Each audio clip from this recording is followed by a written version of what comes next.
Lady May McKenzie was Roy's mother.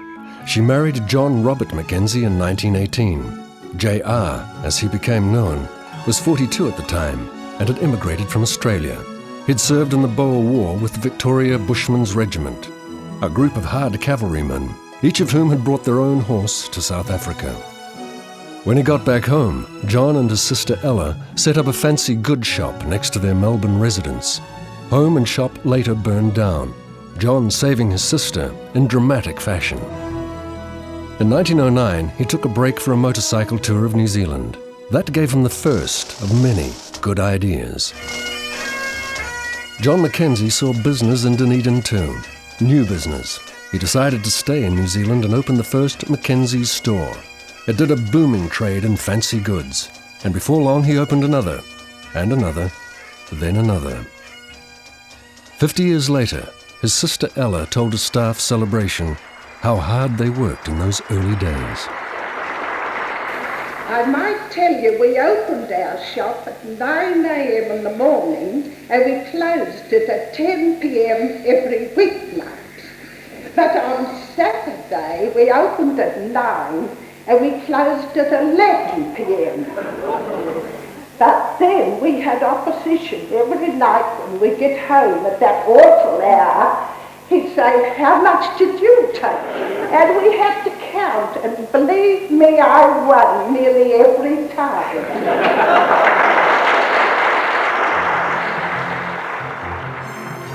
Mackenzie's soon became a household name in New Zealand. Every town of any size had a Mackenzie's store, usually right across the street from their great competitor, Woolworths. Every store was an Aladdin's cave of low-cost merchandise, the air filled with the aroma of soaps, perfumes and powders. When May McKenzie produced two sons, Don and Roy, JR had another bright marketing idea. He combined their names to brand the company's flagship line of underwear, Royden. For generations of Kiwi kids, Roy and Don McKenzie became, literally, the name on everyone's bottom. His McKenzie empire made JR a wealthy man, but he saw how many New Zealanders had to struggle, especially through the Depression years, at a time of minimal help from the state. So he put his money to work for others, setting up a youth education fund in 1938. By 1940, war had erupted in Europe. New Zealand prepared to follow the mother country into battle, but still had time to celebrate 100 years as a loyal member of the Empire. While the nation's centenary celebrations went on, J R McKenzie made a big decision. He put £100,000 of his own money into a new charitable trust and announced that every year, 1/3 of Mackenzie's annual profits would go into it as well. The main objects of the new trust were to help disabled servicemen, the Plunkett Society, and, in the quaint language of the time, delicate, ill, ailing, or backward children.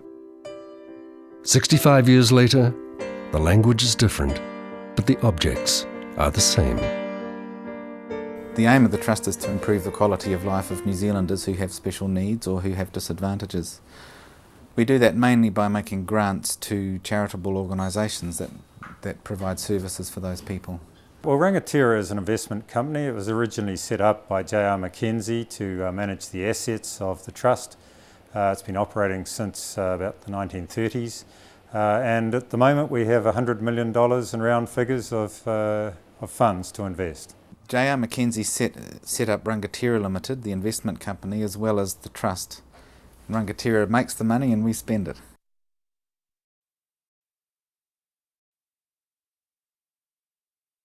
I don't like the word philanthropist. I think my involvement has been more the community volunteer, which is a much greater involvement with community work.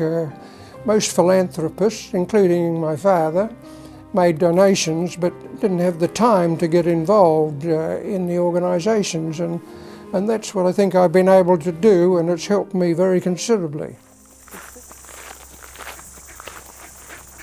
The amount given away over the years is very hard to put a precise figure on. The figures are somewhere between 50 and 100 million, and probably up towards the top end of that range.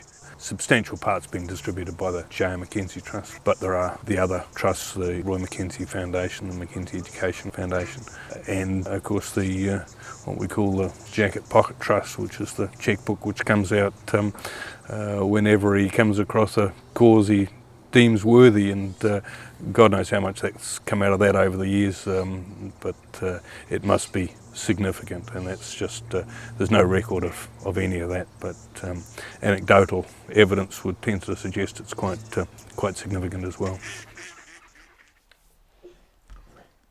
Roy's been incredibly generous and always willing to take risks on new ventures, take a punt on things, and so he's made a tremendous contribution to helping with really new initiatives and new ventures that have been of great help to the deaf community, like interpreters, like my training, sending deaf people away for training and further education overseas. So he's had a tremendous investment in supporting deaf people very quietly from behind to empower themselves. Roy's support for the deaf mirrored his support for many other causes dear to his heart. He bought land in the Marlborough Sounds and donated it for a new outward bound school at Anakiwa. He helped pioneer music therapy as an innovative therapy for severely disabled children. He promoted children's learning through Capital Discovery Place, a fun-filled interactive centre, and he funded the Environmental Education Centre in Wellington's Botanic Gardens. But as New Zealand faced economic realities and a changing social structure, community needs were growing. Attitudes were changing too, and Roy saw that the exclusively male trust board was not keeping up with them. Once in the chair, he was quick to make changes. Well, I got a call from Sir Roy, so I went along innocently to a morning tea just to meet some other outward bound people. And when I got there, they said that they'd got me there under false pretences, and they wanted me to become a trustee of the J R McKenzie Trust. Roy's comments were at the time, "We know what you think about women's issues, and we thought we would invite you to be one of the first women." The JR Trust, of course, hadn't had a woman trustee, so it was a new ball game, and we had a lot of fun. From there on, the homework was done a lot more carefully just to counteract the statements and proposals that Diana was able to submit. So it was a lot more fun, I think. The only reason I was able to challenge people was that Sir Roy made it very clear that's what I was there for. What we were trying to do was maybe move the J R McKenzie Trust to areas where no one else was funding, and that's one of the features of Sir Roy. People would approach him for areas where it was not the done thing to fund, and that was in the area of child abuse, sexual abuse of children,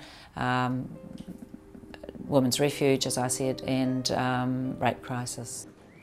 Early intervention really only was even talked about in New Zealand in the probably 60s and 70s, and I think Roy McKenzie was one of the first people in New Zealand who understood the significance of it. Someone must have come and made the case to him, and I don't know who that someone was, but someone came and made the case to him that there were all these children whose early educational needs were being neglected, and therefore who weren't able to reach their potential. And that was one of the causes that once he'd taken it to his heart, then we worked with it. Early intervention and treatment has always been one of the priorities in all my work. It's so important and so vital, and it's a bargain compared with the cost of failure. It was a complete shock when we found that we did have a child with a disability. We first came across the McKenzie Centre. We actually went there when Catherine was 6 weeks old. Been going there every week for the first 2 years of her life.